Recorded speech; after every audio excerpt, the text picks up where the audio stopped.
del Twitter, que son muchos, cada vez somos más. Don Rafael López Dieguez, que bueno, viene habitualmente al programa, hablando el otro día me dice, quiero que me des la oportunidad de poder hablar sobre un tema, y yo se la voy a dar. La Sala Penal del Supremo ha revocado la absolución del doctor Carlos Morín, acusado de practicar abortos ilegales. Acordada el pasado enero por la sección sexta de la Audiencia de Barcelona, Morín y 10 de sus colaboradores, que también fueron absueltos, deberán ser juzgados de nuevo, aunque por una sección diferente de la Audiencia Provincial. ¿Usted por qué me ha dicho que quería hablar sobre esta noticia? No, yo quería hablar sobre esta noticia por dos cuestiones. Primero, porque yo soy arte y parte. En fin, yo he sido, cuando digo yo, Alternativa Española, ha sido el que ha promovido el recurso ante el Tribunal Supremo, que ha traído como consecuencia esta resolución, esta sentencia del Tribunal Supremo. Y como se ha especulado mucho en relación a la misma, yo creo que es bueno para nuestros espectadores dejar claro cuál es el fundamento de esa casación y por qué se va a repetir el juicio, y cuáles son las cosas que creo que pueden ser muy interesantes que la gente conozca del procedimiento que no se han conocido. Y creo que Intereconomía y el programa de Queremos Opinar puede tener información en primera mano, información, como siempre, que vamos a soportarla en los documentos necesarios para que la gente entienda que lo que estamos diciendo es correcto. Para los telespectadores que desconozcan esta noticia, ¿qué significa el doctor Carlos Morín? Bueno, el doctor Carlos Morín es un doctor que tiene aquí en Barcelona 2-3 clínicas. Antes había estado trabajando en la zona de Costa de Levante. En la zona de Costa de Levante ya tuvo problemas, estuvo ya enjuiciado. Y aquí, concretamente, en las operaciones que tenía aquí, eran 2, GIDEMES y TCB, en las cuales, bueno, a través de un vídeo con cámara de unos reporteros daneses que venían bastante preocupados, y también ingleses, muy preocupados por la información que estaba recibiendo de que el aborto que se practicaba en España era un aborto libre y que estaba completamente vetado en toda Europa y bueno, generalmente en todo el mundo occidental. Bueno, pues se convertía a España en un lugar de aborto libre. Entonces vinieron con unas cámaras y filmaron al doctor Morín, y en esa filmación se puso de manifiesto la ilegalidad de la práctica que se estaba siguiendo en aquellas clínicas abortistas. En una primera instancia, la jueza instructora se formulaban una serie de denuncias. La jueza instructora entendía que no había contenido suficiente, pero en el devenir del procedimiento apareció algo muy importante, muy relevante, que fue un testigo que además se consiguió, que es muy extraordinario, está completamente fuera del ámbito de lo normal en este tipo de procedimientos, que ese testigo fuera protegida. ¿Por qué tenía que ser un testigo protegido? Tenía que ser un testigo protegido porque realmente lo que se estaba detectando por parte de los Mossos d'Esquadra en ese momento, la Policía Urbana y luego la Guardia Civil en un segundo momento, es que había unas prácticas bastante agresivas, y podía existir un cierto riesgo para el propio testigo. Se consiguió que fuera testigo protegido, y este testigo protegido hizo una serie de declaraciones, y en virtud de esas declaraciones, que coincidían plenamente con lo que se había filmado por parte de los reporteros, entonces sí que había ya una noticia criminis, ya había una razón para la cual se podía instruir el procedimiento. Pero fueron absueltos. Se desenvolvió el procedimiento, se instruyó durante muchos años, se abrió un proceso judicial y una vista oral que duró 3 meses en sesiones de mañana y tarde, a la cual nosotros estuvimos aquí durante 3 meses siguiendo el procedimiento, y después de ese procedimiento la sala de la audiencia de aquí de Barcelona absolvió al señor Morín y a todos sus colaboradores. Con una sentencia que es una sentencia absolutamente, para nosotros, desde un punto de vista y con todo el respeto, absolutamente inadmisible, una sentencia... Es decir, lo que hizo, ustedes no están haciendo nada fuera de la ley, ¿no? No, como hasta el final. Lo que hicimos es, en virtud de esa sentencia, lo que hicimos fue recurrir al Tribunal Supremo. Y le pedimos al Tribunal Supremo que revisara esa sentencia, porque era una sentencia que para nuestro criterio era nula, en tanto y en cuanto no se habían estimado unas pruebas que eran muy relevantes, unas pruebas fundamentales para enjuiciar este caso, y además no se había permitido que se leyeran las declaraciones de los testigos que habían celebrado, que habían realizado ya en sede judicial con la presencia de sus letrados. Bueno, levantar una sentencia absolutoria de una sala es muy complicado, muy complicado. El Supremo ha tenido que levantar y ha revocado la sentencia de la audiencia, pero además la ha revocado en unos términos de solamente decirle que la sentencia del Supremo tiene 119 hojas y es una sentencia muy razonada, extremadamente razonada, porque estaba hablando de temas constitucionales muy importantes, y el Supremo concluye que, pese a que se trata de un macroproceso, que las consecuencias sociales de este proceso son muy importantes y que, bueno, que son muy significativas, es tal la vulneración del derecho el derecho que nos asistía a la acusación particular, que no le queda otro remedio a la Sala del Supremo que considerar que considerar que la sentencia es nula y que se ha de repetir el juicio, lo cual es muy excepcional, pero lo más excepcional, y cada uno que lo interprete como quiera, lo más excepcional es que tiene que ser repetido por una sala distinta y por jueces de la Audiencia Provincial. Y por jueces distintos. Me deja que coja llamadas porque ya sabe que este programa la gente participa. Vamos a ver qué nos dicen. José, en Barcelona, buenas tardes. Hola, buenas tardes. Le llamo de Sant Cugat, ¿eh? Muy bien, pues adelante desde Sant Cugat. Mire, yo tuve la cosa de conocer a este hombre. Yo vivía en Sarriá, donde este hombre empezó, en Morín. Sí. A finales de los 70. Incluso le ayudé yo como profesional, pues en la calle Anglí hizo su primera, digamos, centro asistencial. Y le vendí unos tiradores modernistas antiguos auténticos, unas vidrieras, le hice un montón de cosas, le hice los soportes para las piernas de las mujeres para la inspección, todo esto y tal. Sí, mucha simpatía y tal, pero era una persona en plan oportunista. Él es de origen peruano. Y bueno, total que me quedó a deber pues, en aquella época 80.000 pesetas y yo no las he visto más. He visto que ha progresado, que he seguido todo el proceso, ni me alegro ni me dejo de alegrar, quiero decir de que no me alegro de la desgracia de nadie, pero veo que aquí hay un poco de trampa.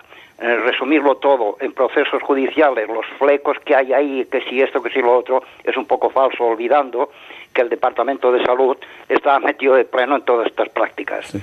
Este es el punto que no creo que no se ha tocado. No, sí se ha tocado. Sí le decir que se ha tocado. Especialmente es una de las cosas por las que este procedimiento ha terminado como ha terminado, porque aquí no solamente hay un fleco, sino muchísimos flecos en este procedimiento. Muchísimos. Sí. José, ahora nos dará más información don Rafael López Dieguez. Gracias. Asunción, en Manzanares, Ciudad Real. Buenas tardes. Hola, buenas tardes. Usted dirá... Bueno, pues mire, yo lo que quiero es dar la enhorabuena a don Rafael López Dieguez de Alternativa Española por la decisión adoptada por el Tribunal Supremo, que ha asestado un notorio correctivo jurídico al tribunal que absolvió al asesino Morín. No le digo doctor porque cualquier doctor salva vidas, no las destruye. Y me hace mucha gracia una de las cosas que decían en defensa del tal Morín, era que cualquier embarazo no deseado supone un riesgo para la salud psíquica de la embarazada. Sí, bueno, pues yo tuve 5 hijos en 5 años y medio, y aunque me pegaba un susto cada vez que me quedaba embarazada, no por eso me volví loca. Y quererlos quiero igual a mi hija mayor. Claro, mi hija mayor, que fue muy deseada, que al tercero, cuarto y quinto de mis hijos que venían sin esperarlos. Y no nos fue fácil, porque al venir todos tan seguidos, y tanto mi marido como yo no estábamos muy bien asentados, ya que éramos muy jóvenes, estábamos recién casados, pero todos aprendimos a salir adelante. A mi marido como abogado, a mí como ama de casa, y a mis hijos se educaron estupendamente porque no tuvieron tontería ninguna. Y ahora somos una familia que nos queremos con locura y que es la casa más feliz que se puedan imaginar.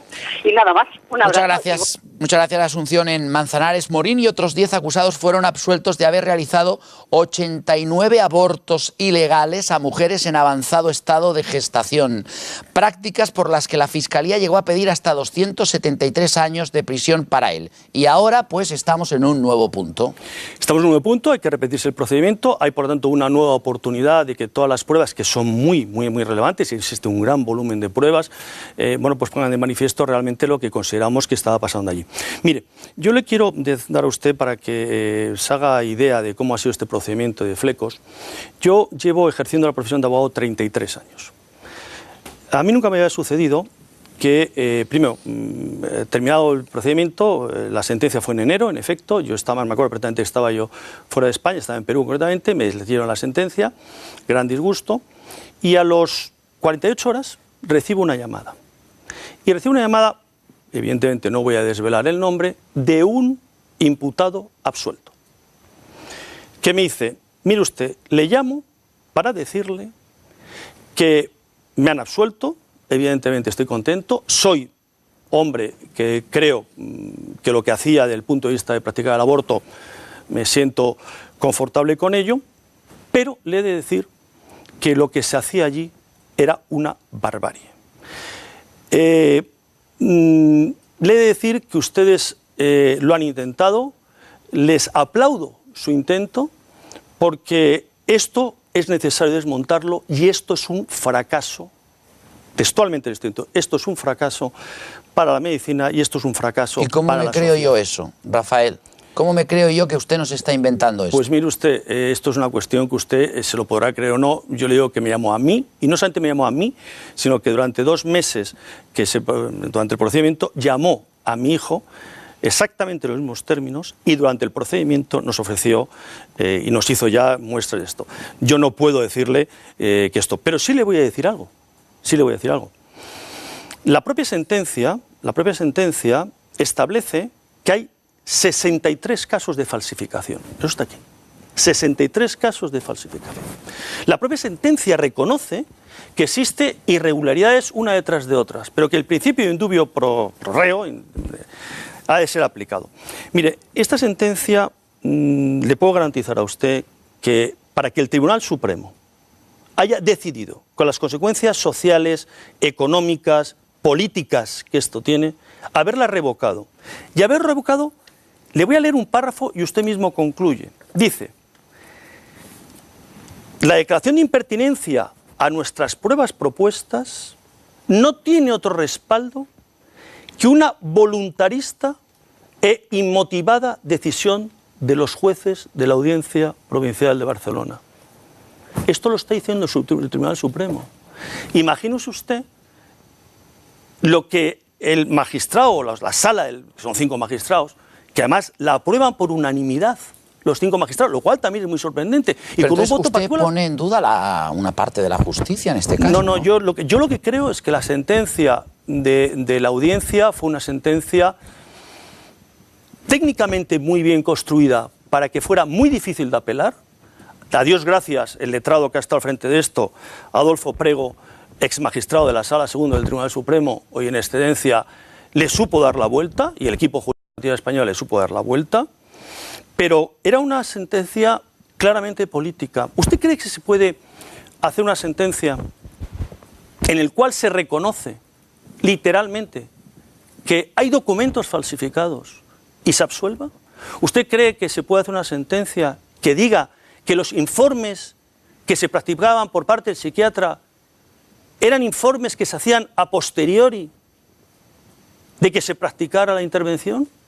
¿Usted cree que se puede hacer una sentencia en la cual se reconoce que los fetos, y por las declaraciones que se producen por parte del testigo protegido, que los fetos de los abortos ilegales eran objeto de trituración en una trituradora que, y tengo que decirlo para que se sepa, que la segunda trituradora, cuando ya el señor Morín, según el testigo protegido, según versión del testigo protegido, que consta aquí en autos, es conocedor de la televisión, dice: hay que parar el tema de los abortos porque tenemos una inspección, y como tenemos el tema de la inspección, tenemos que parar los abortos ilegales. Retiran las trituradoras que había y sustituyan por una trituradora de menor potencia.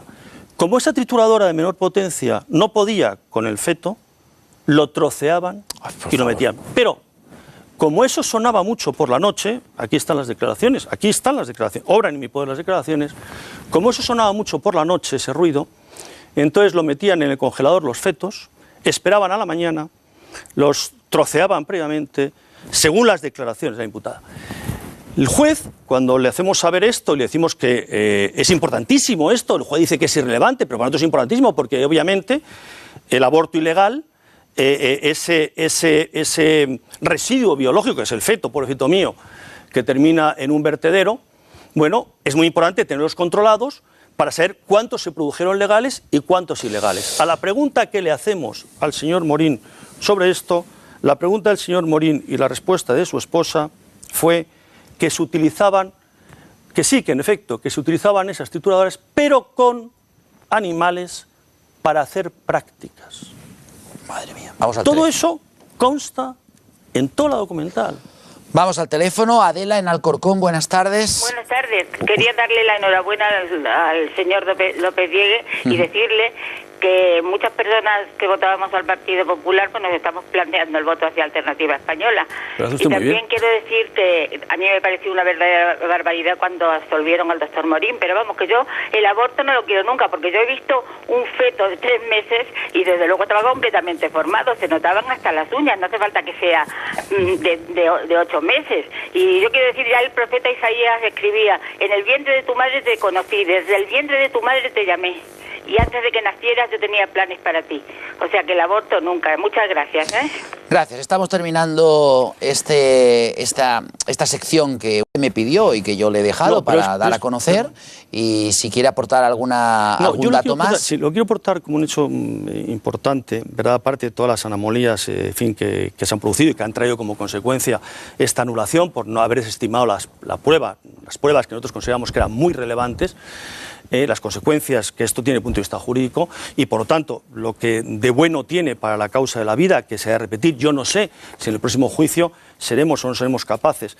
Pero mire, lo más importante, con independencia de cuál sea la sentencia que recaiga y se la condena o no la condenan o no lo condenan a estas personas, lo que hemos conseguido, y esto es muy relevante, es lo que decía la señora que ha entrado de Manzanares, era que esta sentencia, y era un horror jurídico internacional, porque esto ha tenido trascendencia en Holanda, en Inglaterra, donde había comisiones rogatorias de todo tipo, establecía que el mero estrés de la embarazada era causa lícita, sin intervención de ningún tipo de facultativo, para que una mujer pudiera abortar en cualquier momento.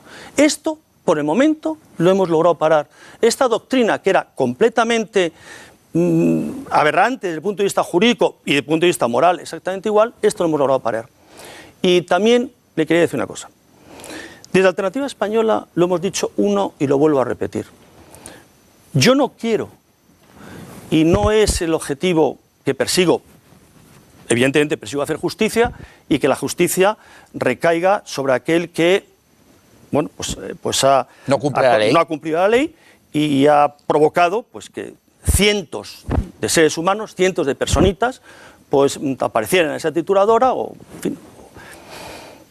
Yo lo que quisiera, y usted sabe muy bien de lo que voy a hablar, no son importantes los 99 justos, ¿verdad?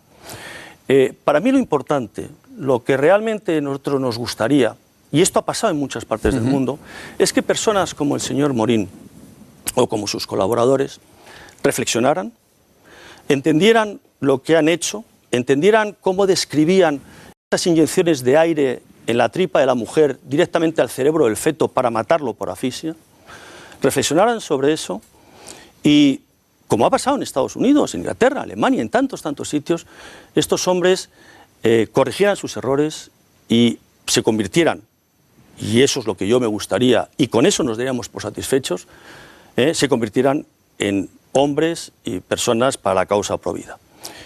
Yo sé, y cuando usted me preguntaba cómo le puedo yo garantizar que esa llamada fue, pues mire, pues porque a lo mejor hay alguna sorpresa en el próximo juicio.